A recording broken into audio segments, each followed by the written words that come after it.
आज का जो हमारा चैप्टर है चैप्टर 3, जिसका नाम है डीप वाटर। इसके जो ऑथर हैं उनका नाम है विलियम डगलस। विलियम डगलस जब 10 और 11 साल के होते हैं तब वो डिसाइड करते हैं कि वो स्विमिंग करना सीख लें, और उनके पास में एक पूल होता है YMCA जो कि याकिमा नदी पे बना होता है। वहाँ पे वो सोचते हैं कि मैं यहाँ पे जाऊँ और अपनी जो स्विमिंग है उसको सीख लूँ। लेकिन जो याकिमा नदी थी ना वो काफ़ी खतरनाक थी, और उनकी जो मदर थी वो उनको बार बार बताती रहती थी कि ये याकिमा नदी है, इसमें कभी तैरने मत जाना, नहीं तो यहाँ पे निपट जाओगे। मतलब कि काफी ज्यादा खतरनाक है। उसके बारे में जो भी उसमें घटनाएं होती, कोई डूब जाता था वो उनको बताया करती थी। लेकिन वो जो YMCA पूल था वो स्विमिंग के लिए वो काफी ज्यादा सेफ था। तो ये पूल था वो किनारों पर 2 या 3 फीट गहरा था, जबकि अगर कोई बीच में जाता था तो 9 फीट गहराई हो जाती थी इस पूल की। फिर जो ऑथर हैं वो डिसाइड ही कर चुके होते हैं कि अब हमको स्विमिंग करने जाना ही है, और इसीलिए वो जो स्विमिंग का पूरा किट है वो खरीदते हैं और वहाँ पे पहुँच जाते हैं स्विमिंग सीखने के लिए। लेकिन जैसे ही पहुँचते हैं ना वहाँ पे, तो उनके साथ एक घटना ये होती है कि उन्हें जो पूरे कपड़े हैं अपने वो उतारने होते हैं, और वो देखते हैं कि मेरे पैर तो काफी पतले पतले हैं। इससे उनको थोड़ा शाई फील होता है, और वो फिर भी वहाँ पे जाते हैं और तैरना शुरू कर देते हैं। मतलब ये कि जैसे ही वो शुरुआत में पानी में कूदते हैं तो उनको डर भी लगता है, और ये जो पानी का डर होता है उनके अंदर, वो बार अपने फादर के साथ एक कैलिफोर्निया के बीच पे गए थे। ओए होए, बीच शब्द, गोवा में भी तो बीच है। बिना टॉपिक से बिछड़ते हुए वो बीच पे खड़े होते हैं कैलिफोर्निया के, तो वहाँ पे जो लहरें आ रही होती हैं उनका मजा ले रहे होते हैं। लेकिन एक लहर इतनी खतरनाक आती, इतनी बड़ी आती है कि वो उसी में उलट पुलट जाते हैं, और उनकी जो सांसें हैं वो रुक जाती हैं, और वो काफी ज्यादा डर जाते हैं। इससे क्या होता है कि उनके जो फादर हैं वो उनको देख के हंसने लगते हैं, और तभी से उनके अंदर ये डर बैठ जाता है कि जो पानी की जो वेव्स होती हैं, जो लहरें होती हैं, वो काफी ज्यादा खतरनाक होती हैं, और इसी वजह से उनसे बचपन से ही पानी से क्या लगने लगता है, डर। तो जैसे ही वो YMCA पूल में जाते हैं और तैरने के लिए स्टार्ट करते हैं, तो उनका जो बचपन का डर होता है वो फिर उभर आता है, ऊपर निकल आता है, फिर पानी से डरने लगते हैं। लेकिन फिर भी वो जितने भी उनके अंदर कॉन्फिडेंस होता है उसको पूरा इकट्ठा करते हैं, और जो नए विंग्स लेके आते हैं, नया किट लेके आते हैं पानी में तैरने वाला, उसको अपना पहनते हैं, और जो दूसरे बच्चे वहाँ पे स्विमिंग कर रहे होते हैं उनको देखकर इसी तरह का अप्लाई करने लगते हैं। और 2 या 3 बार ऐसे ही 2-3 दिन 2-3 बार ऐसे ही वो दिन भर में करते रहते थे, और स्विमिंग सीखने की प्रैक्टिस करते रहते थे। और इसी बीच में अचानक उनके साथ एक घटना हो जाती है, और वो घटना ये होती है कि वो एक दिन बहुत ही जल्दी सुबह ही पहुंच जाते हैं स्विमिंग पूल के पास। वहाँ पे बाहर बैठे हुए होते हैं, वो अकेले स्विमिंग करने जाना नहीं चाहते क्योंकि उनको डर लग रहा होता है, वो अकेले होते हैं। जो स्विमिंग पूल होता है उसके बगल में बैठ जाते हैं, और ये वेट करने लगते हैं दूसरे बच्चों का आने का। वहाँ पे बैठे बैठे उनका कुछ समय बीत जाता है, फिर एक लड़का आता है जो कि मुक्केबाज होता है, और उसकी जो एज होती है वो 18 साल के आसपास होती है, बताते हैं वो। और उसकी जो चेस्ट होती है उस पे भी हेयर्स होते हैं काफी ज्यादा, और उसकी जो फिजिकल फिटनेस होती है वो काफी ज्यादा अच्छी होती है। और जैसे ही वो बच्चा आता है और उनसे कहता है, हाय स्किनी, अगर मैं आपको यह पानी में फेंक दूं तो तुम्हें कैसा लगेगा? और इतना कहते ही वो उन्हें उठाता है और पानी में जो स्विमिंग पूल होता है उसी में फेंक देता है। और जैसे वो बैठे हुए पोजीशन में होते हैं उसी पोजीशन में वो पानी में चले जाते हैं, और पानी के अंदर वो धीरे धीरे एकदम नीचे बॉटम की तरफ जाते हुए चले जाते हैं उसी बैठी हुई पोजीशन में। और उन्हें काफी ज्यादा डर लग रहा होता है पानी से, लेकिन वो पानी से डर रहे होते हैं, लेकिन अपना जो माइंड है उसका थोड़ा थोड़ा यूज करते हैं कि, और एक प्लान बनाते हैं। ये प्लान बनाते हैं कि जैसे ही मैं एकदम नीचे पानी के जाऊंगा, अपने जो पैर हैं उनको एक जमीन पे, जो पानी की जमीन मिलेगी मुझे, वहां पे उनको बहुत तेज से हिट करूंगा और अचानक से ऊपर आ जाऊंगा। फिर अपने जो पैर हैं उनको जैसे तैरते हैं उसी तरह चलाना स्टार्ट कर दूंगा, और जो पूल है उसके किनारे पर पहुंच जाऊंगा। लेकिन जब वो नीचे जा रहे होते हैं तो उनको ऐसा लग रहा होता है, क्योंकि उसको उस बच्चे ने बीच में फेंका था, और बीच में 9 फीट गहरा था, और उसको जो 9 फीट था वो 90 फीट के बराबर लग रहा था। और उनके नीचे पहुंचने से पहले उनके जो लंग्स थे, जो फेफड़े थे, वो फटना चाह रहे थे, क्योंकि उनमें काफी ज्यादा पानी भर चुका था। लेकिन फिर भी वो जैसे ही नीचे जाता है और ये सोचता रहता है कि जैसे ही मैं नीचे जाऊंगा अपने पैरों की जो पूरी ताकत है उसको लगाऊंगा, वो एक कॉर्क की तरह ऊपर आ जाऊंगा। अब कॉर्क क्या होती है ये आप इमेज में देख सकते हैं कि कॉर्क की तरह मतलब किसी मग्गे को उल्टा करके पानी में जब नीचे डालते हैं तो अचानक से ऊपर आता है। ठीक उसी तरह वो भी सोचते हैं जैसे मैं नीचे जाऊंगा तुरंत पैर से अपने किक करूंगा और फिर अचानक से मैं भी ऊपर आ जाऊंगा। और जैसे वो नीचे पहुंचते हैं और अपने पैर को उसी तरह किक करते हैं तो वो देखते हैं कि वो पूरी तरह ऊपर नहीं निकल पाते हैं, और उन्हें पानी ही पानी फिर भी दिखता रहता है। तब उनको शुरू हो जाती है पानी के अंदर काफी ज्यादा बेचैनी, तभी वो पानी के अंदर काफी ज्यादा फड़फड़ाने लगते हैं और वो भैया अंदर से चिल्लाना भी चाहते हैं, लेकिन कोई पानी के अंदर यार बैठा है उसके अंदर। लेकिन जब वो चिल्लाते हैं ना तो उनकी पानी से जो आवाज है वो पूरी तरह बाहर नहीं आ पाती है। और जब वो किक कर रहे होते हैं नीचे से ऊपर की ओर जब आ रहे होते हैं तो उनके जो आंखें हैं और जो नाक है वही केवल बाहर आ पाती है और उनका जो मुंह है वो भी बाहर नहीं आ पाता, इसीलिए भी उनकी आवाज बाहर नहीं आती है। और जब वो ऊपर हल्का फुल्का आ गए होते हैं पानी से नीचे किक करके, तब वो अपना हाथ हिला रहे होते हैं कि शायद कोई देख ले, लेकिन उनको कोई वहां पे देखने वाला था ही नहीं और वो फिर से पानी निगल जाते हैं। और वो जब ऊपर आए तो ये भी चाह रहे होते हैं कि शायद वो अपने पैर को ऊपर कर लें और तैरना स्टार्ट कर दें, लेकिन उनके जो पैर हैं वो एकदम सुन्न पड़ गए होते हैं और वो अपने पैर को भी नहीं चला पाते हैं। और उन्हें ऐसा लग रहा होता है कोई एक बहुत ज्यादा फोर्सफुल चीज उनको नीचे की तरफ खींच रही है। और जब वो चिल्लाने की कोशिश कर रहे होते हैं तब अपने मन में सोचते हैं कि शायद मुझे पानी के सिवा और कोई सुन ही नहीं रहा है। और उनकी तो दोबारा से फिर से वो जर्नी है, जैसे कि वो नीचे जा रहे होते हैं पहली बार, उसी तरह वो दोबारा से फिर भी नीचे जाने लगते हैं। और फिर भी वही आइडिया बनाते हैं कि जैसे मैं नीचे जाऊंगा, नीचे अपने पैरों से बहुत तेजी से मारूंगा, पैर से किक करूंगा जमीन को और फिर से ऊपर आ जाऊंगा। लेकिन वो नीचे ही नीचे मतलब पानी के नीचे ही जा रहे होते हैं और उसे 9 फीट जो है वो 90 फीट की तरह फिर भी लग रहे होते हैं। और उन्हें जो पानी के अंदर केवल पानी ही पानी दिख रहा था और वो काफी ज्यादा डर भी गए थे इस बार। और जो डर था उसके ऊपर अब उनका काबू नहीं हो पा रहा था कि हाँ वो अब दोबारा से शायद जाएंगे और अपना जो पैर है उसको मारेंगे और बाहर निकल पाएंगे, क्योंकि उनके जो अंदर की पूरी स्ट्रेंथ थी वो खत्म हो चुकी थी। और वो पानी के अंदर चिल्ला रहे थे लेकिन उनकी आवाज तो बाहर आ नहीं सकती थी पानी से। पानी के अंदर उन्हें ऐसा लग रहा था कि उनकी जो हार्ट बीट है चल रही है, शायद उसी को देखकर उन्हें ऐसा लग रहा था कि वो जिंदा है। अदरवाइज उनके जितने भी बॉडी के पार्ट्स थे, हाथ और पैर, उन्हें उनको सोचकर ऐसा नहीं लग रहा था कि वो जिंदा हैं। और फिर जैसे दूसरी जर्नी उनकी चल रही होती है, दोबारा वो पानी के नीचे जा रहे होते हैं, फिर भी उनको डर लग रहा होता है। और जैसे वो नीचे पहुंचते हैं फिर भी अपने अंदर की पूरी स्ट्रेंथ जो है उसको इकट्ठा करते हैं और जो पानी के नीचे जो पूल बना होता है उसके नीचे जो टाइल्स लगी हुई होती हैं उनमें फिर से एक बार पैरों को किक करते हैं और ऊपर आने की कोशिश करते हैं। लेकिन इस जंप में भी वो बाहर नहीं आ पाते हैं और उनको केवल चारों तरफ पानी ही पानी दिख रहा होता है। और वो रस्सी देख रहे होते हैं कि शायद यहाँ पे कोई रस्सी जो लगी हुई होती है पुल पे वही मिल जाए तो मैं उसको पकड़ लूँ और बाहर चला जाऊँ, लेकिन उन्हें केवल पानी ही पानी दिख रहा होता है।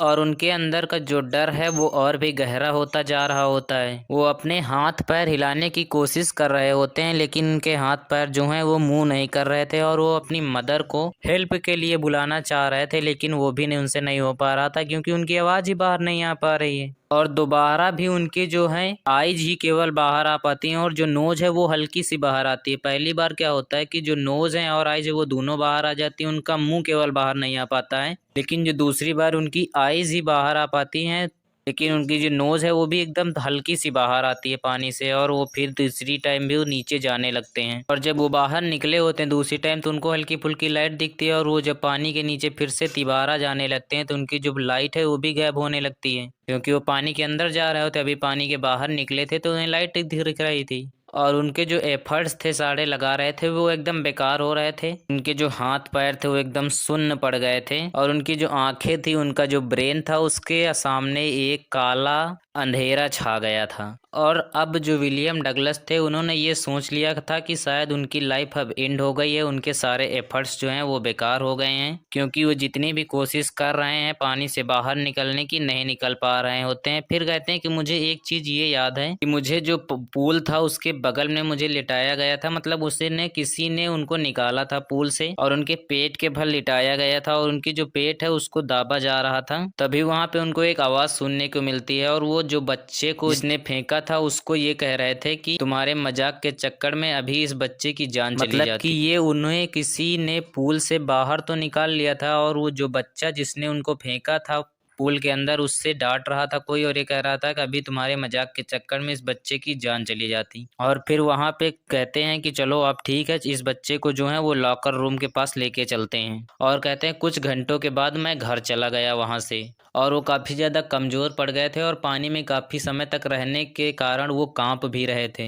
और जैसे ही वो घर पहुंचते हैं वो कुछ नहीं करते हैं, अपने जो बेड होता है उस पर लेट जाते हैं और कहते हैं कि मैंने उस दिन शाम को खाना भी नहीं खाया था। और विलियम डगलस अब ये बताते हैं कि ये खतरनाक डर मेरे दिल और दिमाग में काफी जोरों से बैठ गया था और मैं पूल के पास दोबारा कभी वह लौट के गया नहीं और मैं वहाँ पे जाने से अवॉइड करता था। मुझे पानी से काफ़ी ज़्यादा डर लगने लगा था। फिर जो ऑथर हैं वो ये कह रहे हैं कि कई सालों बाद मुझे वाटर ऑफ कैस्केड्स मतलब वाटरफॉल के बारे में पता चला और कहते हैं कि मैं उसमें जाना चाहता था वाटरफॉल में। कहते हैं कि मुझे वाटरफॉल में जाना काफ़ी ज़्यादा पसंद था और जो रिवर्स होती हैं उनमें नहाना और जो लेक्स होती हैं उनमें गर्म पानी में नहाना मुझे काफ़ी ज़्यादा पसंद था। लेकिन जो मेरे अंदर का जो पूल के समय का जो डर बैठा हुआ है वो मुझे यहाँ पे जाने से रोक रहा था, क्योंकि उन्हें याद था कि जब वो गए थे पूल में तो उनके जो पैर हैं कैसे पैरालाइज हो गए थे और शायद दोबारा इनके साथ ऐसी घटना ना हो जाए, इसी वजह से वो वहाँ जाने अब से जो विलियम डगलस हैं वो ये कहते हैं कि ये डर जो मुझे है सालों तक परेशान करता रहा और इसी की वजह से मैं फिशिंग करने मतलब मछलियों जो मारने जाता था वो भी नहीं जा पाता था, क्योंकि ये लेक्स में जाते थे, रिवर्स में जाते थे, मछली मारने जाते थे नाव से, लेकिन फिर भी इनको डर लगता था और इसी कारण वो नहीं जा पाते थे और ये बोटिंग और स्विमिंग करने भी नहीं जा पाते थे, जबकि इनके फ्रेंड्स जाते थे और इसी वजह से इन्हें काफ़ी ज़्यादा डर और लग रहा होता और बेचैनी भी होती थी। और कहते हैं कि मैंने हर एक तरीका ट्राई किया जिससे कि मैं इस डर पे काबू पा सकूं और कहते हैं कि फाइनली मैंने अक्टूबर में ये डिसाइड किया कि मैं एक स्विमर को पकड़ूंगा जो कि मुझे कोच करेगा कि मुझे किस तरह तैरना है। और अब उन्होंने स्विम करने के लिए एक इंस्ट्रक्टर पकड़ लिया और वहाँ पे हफ्ते के 5 दिन वो जाते थे और हर दिन 1 से 2 घंटे की वो क्लास करते थे।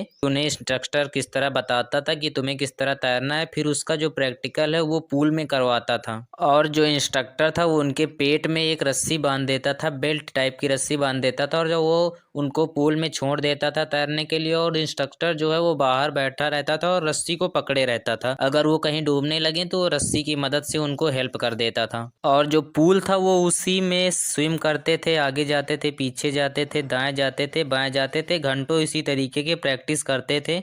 डेली आते थे वीक में 5 दिन और कई सारे सप्ताह में उन्होंने स्विमिंग जो है उसकी प्रैक्टिस की और कुछ समय वो नीचे जाने लगते थे तो जो इंस्ट्रक्टर थे वो उनकी जो रोप है उसको नहीं खींचते थे, ढीली ही रखते थे और उनका जो डर था दोबारा पुराना वाला फिर से वापस आ जाता था और उनके जो पैर हैं वो फिर से काम करना बंद कर देते थे। अबे यार ये डर है कि कोई भूत है बार बार वापस आ जा रहा।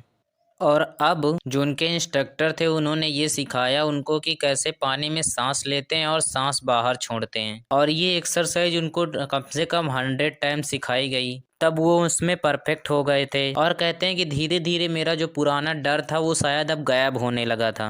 और फिर जो उनके इंस्ट्रक्शन है अब तो उन्होंने एक काम तो उनको सिखा दिया ना कि पानी में कैसे सांस लेते हैं और कैसे आगे पीछे जाते हैं और अब उनको ये सिखा दिया जाता था कि उन्हें पैर किस तरह चलाने हैं, अपने पैरों को किस तरह किक करना है आगे पीछे जाने के लिए। कहते हैं कि ये जो एक्सरसाइज है ये भी काफ़ी दिनों तक सिखाई गई और एक हफ्ते में मैं इसमें शायद परफेक्ट हो चुका था और मेरे जो लेग्स थे अब वो काम करना शुरू कर देते थे। मुझे जो पुराना डर है कि फ्रीज हो जाते थे मेरे पाँव अब नहीं हो जाते थे और मेरा जो कमांड है वो इस चीज़ पे आ चुका था। कहते हैं कि धीरे धीरे मैं एक स्विमर बन चुका था। अब जब वो पूरी तरीके की स्विमिंग के में परफेक्ट हो गए थे हर एक चीज़ में तो अक्टूबर में उन्होंने शुरू किया था और अप्रैल में वो पूरी तरीके परफेक्ट हो गए थे। तब जो उनके इंस्ट्रक्टर थे उनको अपने जो पूल था उसमें पूरी तरह से स्विमिंग करने के लिए बिना रस्सी के उनको छोड़ दिया और वो जो पूरा पूल था उसको तैर लेते थे और वापस आ जाते थे और इंस्ट्रक्टर ने कहा कि मेरा जो काम था वो खत्म हो गया, लेकिन वो कहते हैं कि अभी मेरा काम बाकी है। विलियम डगलस कहते हैं कि अभी मेरा काम बाकी है।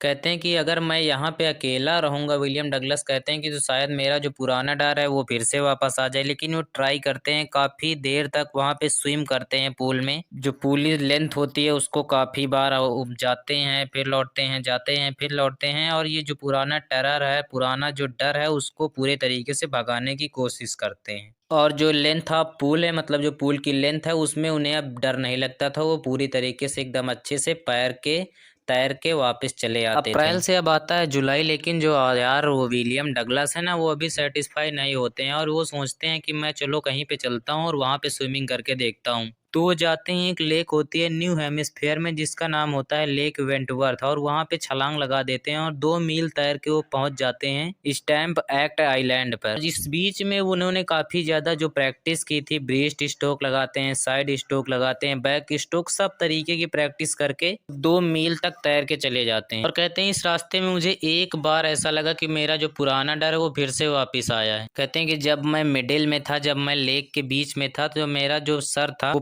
पानी के नीचे था और तब उन्हें ऐसा लगा था कि उनका जो पुराना डर है वो फिर से वापस आया है। लेकिन उस पे हंसते हैं, कहते हैं कि जो मेरे पुराने तुम डर हो मिस्टर टेरर जी, मैं अब इस बार तुमसे नहीं डरूंगा और मैं तैर के अब वापस जाऊंगा जहां से मुझे जाना है, जहां से मैं आया हूँ।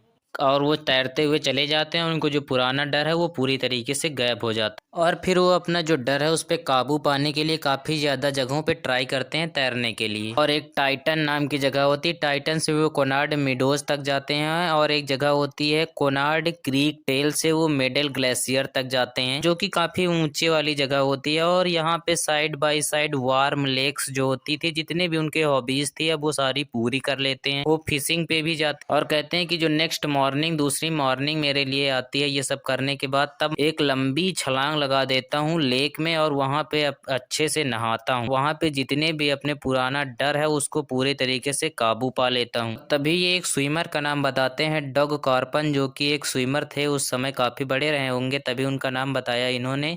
जैसे कि वो शोर करते थे, बैक करते थे, आगे जाते थे, पीछे जाते थे लेक में, जैसे वो तैरते थे उसी तरह मैंने भी लेक्स में तैरा। और ऐसे ही वो काफ़ी ज़्यादा चिल्लाते हैं कि जो मेरे पुराने डर हो मैंने तुम पे काबू पा लिया। और उनकी जो आवाज़ है वो पूरी लेक्स, क्योंकि पहाड़ों के बीच में होती है, तो वहाँ पे उनकी जो आवाज़ है वो गूंजने लगती है। कहते हैं कि जो मेरा एक्सपीरियंस था ये काफ़ी मीनिंग लगता है मेरे लिए, क्योंकि मुझे पता है कि अपने अंदर कोई डर हो और उस पर काबू पा लेने के बाद जो खुशी मिलती है वो बहुत ज़्यादा अप्रिसिएबल होती है। क्योंकि अगर कोई इंसान मर जाता है तो वहाँ पे एकदम शांति हो जाती है, वो डेथ इज द पीस बता रहे हैं। लेकिन जो फियर होता है मौत का, जो क्योंकि जो मौत का डर होता है उससे डर के जीना भी काफी ज्यादा डरना ही होता है। और आथर कहते हैं इसको मुझसे अच्छा कोई एक्सप्लेन नहीं कर सकता, क्योंकि मैंने दोनों चीज, फियर भी, क्योंकि मैं जब पानी में नीचे जा रहा तो मुझे डर भी लग रहा था और मुझे मेरे अंदर काफी ज्यादा खतरनाक सिचुएशन थी जिसको मैंने फेस किया है। तो इसीलिए वो कहते हैं कि मुझे जब डर पे काबू मिल गया तो मैं पूरी तरीके से एकदम फिट हो गया था। और अब वो ऐसा रियलाइज करते थे कि वो फ्री थे कहीं पे भी जाने के लिए। वो अपनी जो पूरी पुरानी हॉबीज थी, पीक्स पे जाना, लेक्स में तैरना, रिवर्स में तैरना, वो सारी पूरी कर सकते थे। और यहीं पे ये चैप्टर खत्म होता है। मिलते हैं किसी नए चैप्टर में, अगले वाले चैप्टर में। चैनल को सब्सक्राइब और वीडियो को लाइक करके जाइएगा यार।